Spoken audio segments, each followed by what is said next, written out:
Who are the people who are benefiting from this insurgency and they don't want it to end? Women are crying, fathers are crying, sisters are crying. So I'll start with how it makes me feel. It makes me feel extremely ashamed to be a Nigerian.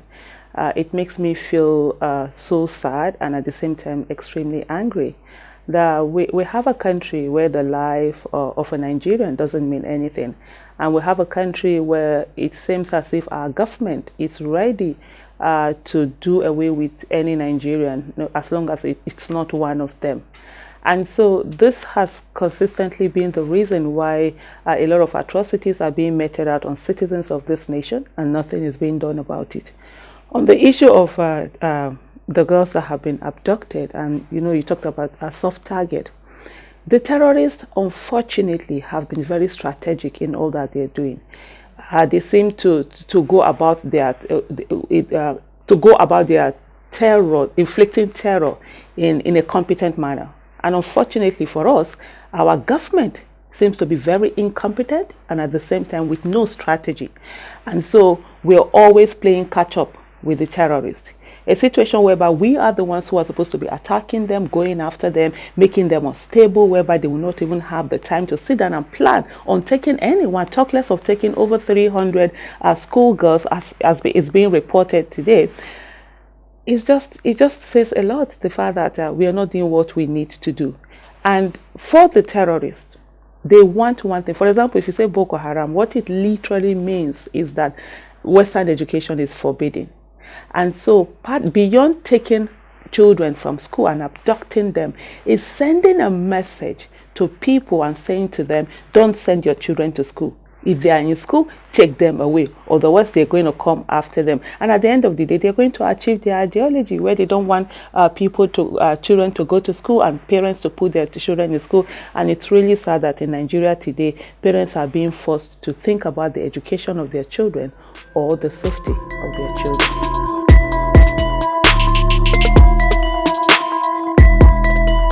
I think when it comes to government's response, I wouldn't even be generous and say that there's a snail pace. There's almost non-existent pace, really, because a lot of things have been happening and we don't get to see anything. The only place where government seems to be very efficient and very competent is when it is deploying security agents to go and kill protesters. When it comes to terrorists or criminals or bandits or whatever it is that we decide to call them, they're never anywhere to be found. Beyond what you've just mentioned, when Kankara abduction happened, I think part of the things for me that I kept talking about, and I think a lot of people didn't look at it, was the fact that the president and commander-in-chief was in Katsina State. Kankara, by the way, is in Katsina State, the home state of the president. He was in Katsina State on that day that the abduction happened. To say the fact that a president and a commander-in-chief of a nation like Nigeria was in a particular place, and yet the terrorists were not afraid. They did not abort the plans that they had to abduct schoolboys. They went ahead, they did the abduction, they traveled with them far, they were not intercepted, they were not stopped. At the end of the day, whatever the negotiation, whatever happened, they were brought back. It said everything. That they do not fear us. They know that there is no security in Nigeria. They know that we do not have an effective commander-in-chief. He is doing nothing, and they can do whatever they are doing and get away with it. And that's what we are seeing now. We are seeing the brazenness with which the terrorists are attacking us. We are seeing the brazenness, the impunity with which they are speaking, they are standing, they are talking, they are even sending words to us. It simply says because they know we have a weak and ineffective commander-in-chief, and that needs to stop. And every one of us must realize that we are all in danger. By doing nothing, we're sending message to the terrorists, and we're getting them more emboldened that they can come and pick any one of us from our houses, and that is not acceptable. And our silence also is giving the government the enabling environment to keep abdicating its responsibilities. And the primary responsibility of any government is the protection of lives and properties. And any government that cannot protect lives and properties of its citizens is not fit to be called a government.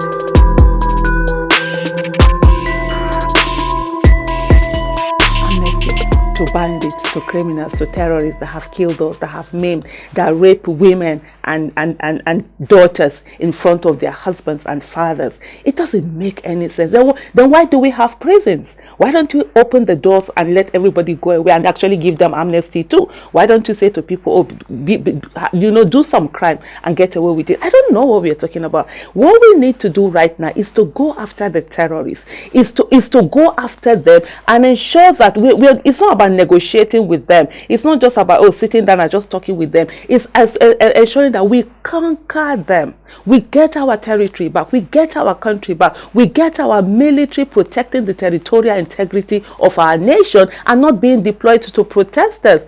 If you're talking about negotiation, like at the Bring Back Our Girls movement, we've always said that the government can, in rescuing Chibok girls and now all other abductees, they can either negotiate. It's either negotiation or a combination of negotiation and military action. But one of the things that, or military action itself, one of the things we said was that doing nothing is not an option.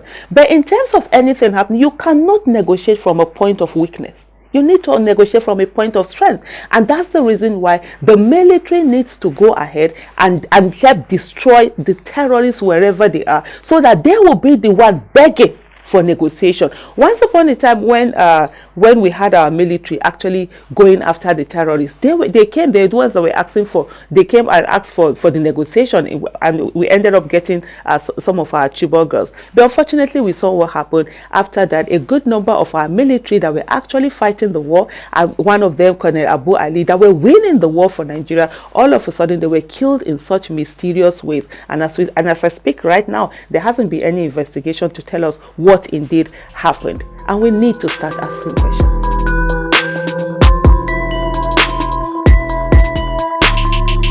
For me, my reaction is oh my goodness, I just feel like laughing, and I would say that the Nigerian military that I know, not knowing from the perspective of having been with them, from the fact that we are a nation that when we put our minds at doing something, we achieve greatness. Nigeria is not a weak nation. So for anybody to come and say that the Nigerian military cannot defend the terrorists, I don't think that is factual. What we have is that we keep putting our worst in position of power. If we keep our worst in position of power, definitely we will not be able to defeat them. But if we have the competent people who have competence, character, capacity, who are passionate about Nigeria, who are patriotic, they will be out there fighting. For example, we saw I think his name was it General Adeniyi, General Adeniyi, if I'm not mistaken, who came out and was so passionate about the fact that he could, Boko Haram had attacked his men, and at the end of the day, he came out, he cried out, he spoke on those issues. What happened to him?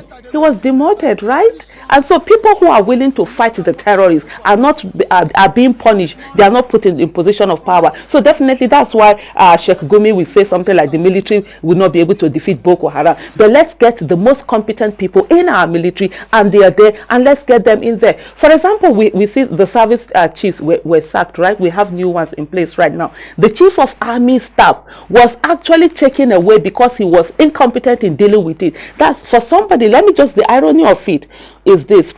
Retired General Burate himself wasn't very competent in dealing with the whole insurgency, and he found somebody to be less competent than him, and he was taken away from there, and the president decided to bring him, that same person, as the chief of army staff. Come on, when we have people who are ready, who can't fight this war for us, or as long as we keep putting incompetent leaders in position, as long as we have a very incompetent president and commander-in-chief, then you might say we will not be able to win it. But when we get the right people in position of power, definitely the terrorists would not be something that will stand in our way, because there are a lot of people. We've seen our soldiers coming out, crying out to the president. We've seen them writing letters to him. We've seen them saying that they don't have enough weapons to be able to fight them. We've seen them passionately saying that they can go after the terrorists and get them, as long as they are given the right leadership, the right equipment, and all of that. So what are we talking about? Is it the question I think we should be asking? Who are the people who are benefiting from this insurgency and they don't want it to end?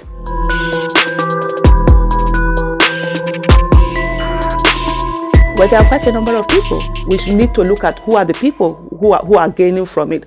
Let me give an example. The just retired chief of army staff was the procurement director in the last administration during Goodluck Ebele Jonathan. And he became the chief of army staff, and he was accused of having houses in Dubai worth millions of naira. What did the military come out to say? They said that, oh, he had a snake farm. And you begin to think, really, snake farm? Are you looking after your snake farm to give you billions, or are you focusing on protecting us as Nigerians? And we need to look into the question of who are the sudden billionaires that we have in town? Who are the ones who have properties all over the place? Who are the ones for them this terrorism is all about economics, is all about transaction? Those are the questions that we need to start asking. And the president himself needs to begin to ensure that every Nigerian life matters, and begin to ensure that the right thing is done. And if he doesn't have the capacity to do the right thing, he should resign or be impeached by the National Assembly.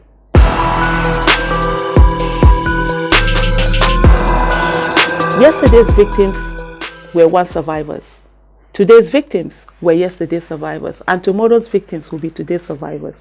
And I also want to let them know that becoming a victim is no longer a matter of if, it is a matter of when, and that every one of us is a potential victim waiting to happen. The victim card is going round, and it is better for us to speak out before we become victims or our loved ones become victims, like the one we've seen now in Zamfara State. It's really painful that we are looking the other way and we are lacking empathy when something happens to another person. So it's in our hands now for us to talk, and for us to make demands, and for us to ensure that the right thing is done. For those whose children have been taken away, the only thing that I will say is that I'm sorry. I'm sorry that as Nigerians we failed you. I'm sorry that we were not able to protect you. I'm sorry that we have a Nigeria where the child of nobody is considered as nothing. I'm sorry that in this country, when you're poor, you're faceless, nameless, and voiceless. That's not the way it should be. No Nigeria should be more Nigeria than any Nigerian. And your children should never have been taken away. You should never have become victims. Your loved ones should never have become victims. But now that it is, I'll tell you one thing, that whatever it takes, there will be Nigerians that will continue to make demands for your loved ones to be brought back home. Because the primary responsibility of any government is the protection of lives and properties, and they deserve to be protected. The government failed in protecting them. The next best thing that needs to happen is for them to be brought back home. And we will not stop. We will continue to make demands, because injustice to one is injustice to all, and terrorist attack to anyone, anywhere is terrorist attack to everyone, everywhere. Know that we pray with you. Know that we're with you. We'll continue to make demands until each and every one of our citizens is brought back home.